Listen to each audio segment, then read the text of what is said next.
saya mendorong kalau misalnya kasus-kasus besar ya itu bisa dibuka kembali, kalau perlu itu dilakukan peninjauan kembali. Banyak sekali para pihak yang mendorong supaya kasus-kasus yang melibatkan yang ditangani oleh Verdi Sambo itu untuk dibuka kembali, khususnya KM 50 dan juga pembakaran atau kebakaran di Kejaksaan Agung ini.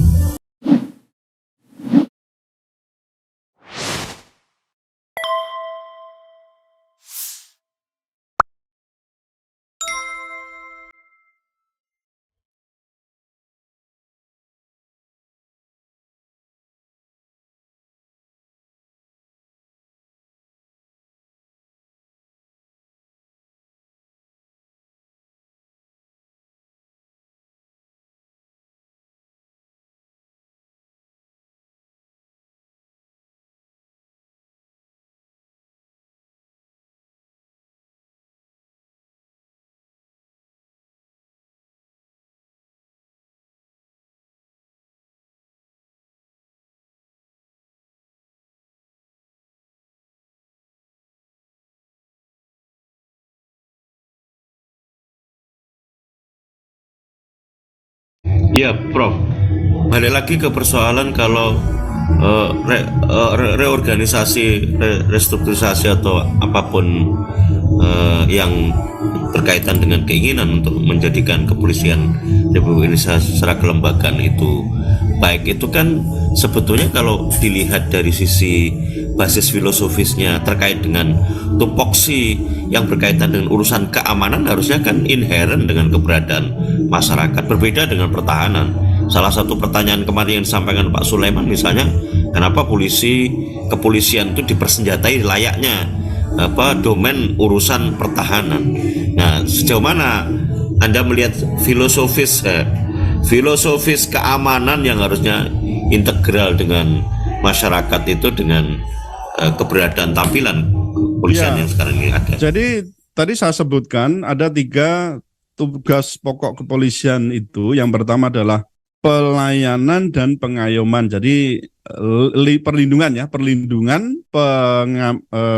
pelayanan dan pengayoman itu satu. Lalu yang kedua adalah harkam tikmas, berarti memelihara keamanan dan ketertiban masyarakat. Kemudian yang ketiga adalah melakukan penegakan hukum. Untuk 2 fungsi yang awal tadi itu tidak terkait dengan penggunaan senjata dan seterusnya, Mas. Tapi yang ketiga, ketika menjadi seorang penegak hukum, dia memang diberikan kewenangan untuk apa? Untuk menangkap, untuk menahan, kemudian untuk melakukan upaya penggunaan kekerasan. Ada simbol. Jadi simbol kekerasan ini karakteristik kepolisian, pekerjaan polisi itu kan penggunaan kekerasan yang dalam batas tertentu yang terukur namanya. Ada simbolnya kekerasan apa? Borgol. Lalu ada kecrek ya, kecrek itu borgol tadi ya, borgol itu ada orang Jawa ngarani kecrek ya. Jadi borgol, ada pentungan, ada pistol. Nah ini kan lambang kekerasan sebenarnya. Nah penggunaannya itu tetap harus terukur. Ada ketentuan-ketentuan internasional bagaimana menggunakan senjata. Tidak boleh kemudian langsung pada membunuh, tapi boleh melumpuhkan. Kan itu. Kalau misalnya ada perlawanan atau mungkin mau melarikan diri, tidak boleh kemudian tiba-tiba langsung kenakan tembak mati. Bahkan kita kenal yang Mas tahu kan, yang ada berapa ratus orang itu yang extrajudicial killing. Ya, melalui extrajudicial killing itu. Ya kan itu sebenarnya kan tidak perlu sampai di sana. Terakhir yang kasusnya Pak Dr. Sunardi yang di Sukoharjo. Itu kenapa harus langsung membunuh gitu loh. Mestinya kan jelas itu kecuali bersenjata saling ada ya. Senjata itu namanya ada prinsip namanya subsidiaritas. Jadi harus ada keseimbangan lawan gitu. Tapi kalau lawan tidak menggunakan apa-apa atau misalnya dalam jarak jauh menggunakan pedang atau apa, jauh tidak perlu sampai lalu membunuh, tidak, tapi cukup dengan melumpuhkan apa menimpa tangannya atau mungkin menimpa kaki dan seterusnya itu. Tapi jangan kemudian membunuh. Nah, jadi penggunaan kekerasan itu memang dimungkinkan, tetapi tetap harus terukur. Terukur apa ya? Sesuai dengan ketentuan internasional ada bagaimana menggunakan senjata itu. Tidak bisa main-main dengan senjata yang mestinya hanya dipakai untuk melumpuhkan, tapi ini bukan hanya beberapa kali, tapi sering kali ya digunakan untuk membunuh. Nah, itu yang mestinya bertentangan dengan SOP yang ada. Saya kira dengan terbongkarnya rekayasa kasus terbunuhnya atau pembunuhan Brigadir J Joshua ini sangat memungkinkan dilakukan peninjauan kembali ya terhadap kasus-kasus yang pernah ditangani oleh kepolisian, terutama dalam hal ini yang pernah ditangani oleh Verdi Sambo khususnya. Apakah itu persoalan KM 50 atau ya terbunuhnya atau pembunuhan ya secara keji terhadap 6 anggota Laskar FPI itu, ataupun juga persoalan kebakaran Kejaksaan Agung. Itu sampai sekarang kan tetap ada misteri-misteri di situ. Karena pada dasarnya kalau kita lihat terhadap koleganya sendiri saja itu pembunuhan dilakukan sedemikian rupa, ya apalagi kok itu di luar. Apakah juga tidak mungkin di situ ada rekayasa? Saya kira dengan terbongkarnya rekayasa kasus terbunuhnya atau pembunuhan Brigadir J Joshua ini sangat memungkinkan dilakukan peninjauan kembali ya terhadap kasus-kasus yang pernah ditangani oleh kepolisian, terutama dalam hal ini yang pernah ditangani oleh Verdi Sambo khususnya. Apakah itu persoalan KM 50 atau ya terbunuhnya atau pembunuhan ya secara keji terhadap 6 anggota Laskar FPI itu, ataupun juga persoalan kebakaran Kejaksaan Agung. Itu sampai sekarang kan tetap ada misteri-misteri di situ. Karena pada dasarnya kalau kita lihat terhadap koleganya sendiri saja itu pembunuhan dilakukan sedemikian rupa, ya apalagi kok itu di luar. Apakah juga tidak mungkin di situ ada rekayasa? Oleh karena itu saya mendorong kalau misalnya kasus-kasus besar ya itu bisa dibuka kembali, kalau perlu itu dilakukan peninjauan kembali. Tapi untuk kasus KM 50 ini kan saya mengetahui bulan Maret yang lalu itu JPU kan baru mengajukan kasasi ya. Sampai sekarang saya belum tahu hasil kasasinya ini Mas Taufik untuk KM 50 ya. Jadi nanti peninjauan kembali itu bisa dilakukan ketika misalnya hasil kasasi sudah diperoleh. Nah, jadi kita juga sambil menunggu ini Mas ini perkembangannya bagaimana, dan saya menyarankan. Saya intercept dulu, Prof. Ya. Persoalan negara kita itu yang bisa mengajukan peninjauan kembali itu jaksa. SPP kita itu orang sudah di pengadilan itu sudah habis haknya, itu masalahnya itu. Jadi keadilan itu sudah di tangan jaksa. Jadi ya, tapi kan korban mengajukan PK kita boleh mengajukan peninjauan kembali kan Mas Taufik, kan teorinya boleh mengajukan peninjauan kembali kalau memang nanti ditemukan ada novum kan begitu, ada temuan atau fakta baru. Saya kira itu tetap bisa dilakukan. Nah, untuk ini supaya lebih jelas lagi ya saya menyarankan seperti dahulu perlu dibentuk tim gabungan pencari fakta untuk kasus KM 50 itu. Nah, supaya pekerjaan TP3 juga tidak mubazir begitu loh. Jadi ini saya kira untuk bisa dibuka kembali yang namanya usulan. Nanti silakan aja dipertimbangkan, dan saya kira banyak sekali para pihak yang mendorong supaya kasus-kasus yang melibatkan yang ditangani oleh Verdi Sambo itu untuk dibuka kembali, khususnya KM 50 dan juga pembakaran atau kebakaran di Kejaksaan Agung ini.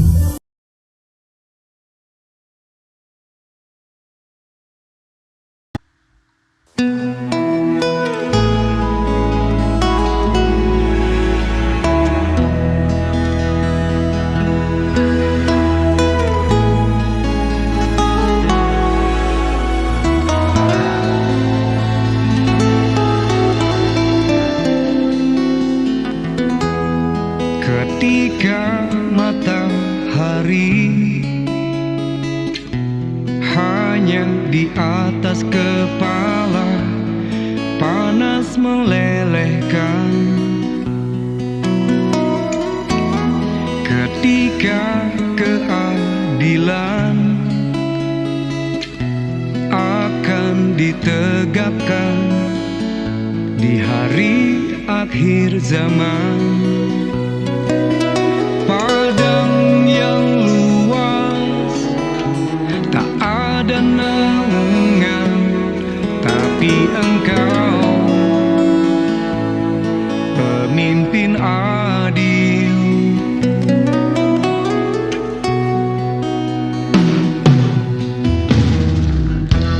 Setiap manusia ada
Dari khalifah kau dinaungi, kau dirahmati.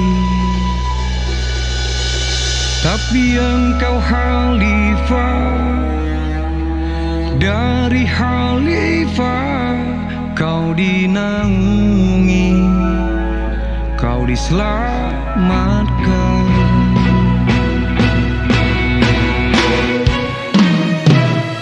Engkau bisa bawa mata air kebaikan bagi manusia.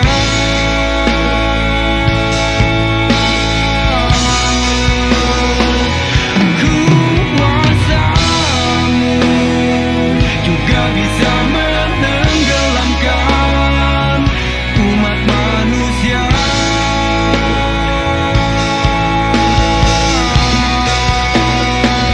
Engkau bisa bawa mata air kebaikan bagi manusia.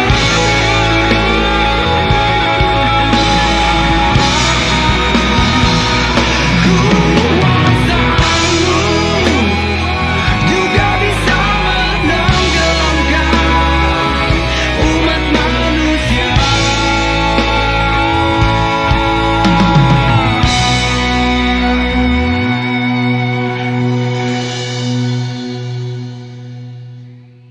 Tapi engkau khalifah, dari khalifah kau dinaungi, kau diselamatkan.